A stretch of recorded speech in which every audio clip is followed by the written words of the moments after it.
বিসমিল্লাহির রহমানির রহিম। আসসালামু আলাইকুম। কেমন আছেন সবাই? আশা করি ভালো আছেন। আলহামদুলিল্লাহ আমিও ভালো আছি। আজকে আমি দুপুরের ভাত খাচ্ছি, খিচুড়ি আর সাথে আছে চিকেন রোস্ট।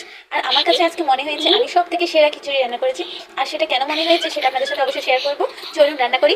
আমি এখানে চায়ের কাপের 4 কাপ পরিমাণে পোলাও চাল, 2 কাপ মসুর ডাল নিয়ে নিয়েছি। তার সাথে দিয়ে দিব সয়াবিন তেল 1 কাপ, পেঁয়াজ কুচি 1 কাপ, দিয়ে দিব কাঁচামরিচ কয়েকটি,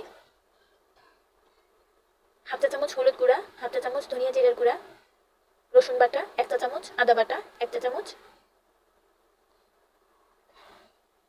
যেহেতু কোনো গরম মশলা গোটা ইউজ করবো না, আমি গরম মশলা গুঁড়া দিব, রাঁধুনি গরম মশলা গুঁড়া হাফ চা চামচ, যেটার কারণে আমার সব থেকে বেশি ভালো লেগেছে, আমার বাচ্চারা খুবই পছন্দ করেছে।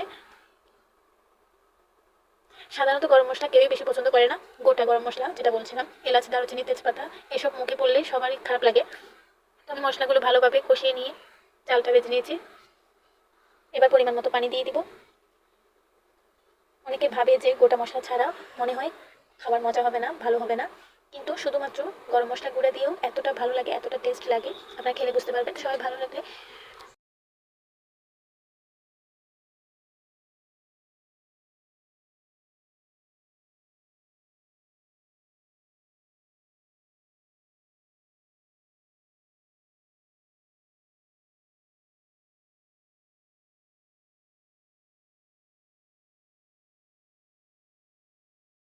আমাকে অবশ্যই লাইক কমেন্ট শেয়ার করবেন। সবাই ভালো থাকবেন, সুস্থ থাকবেন। আল্লাহ হাফেজ।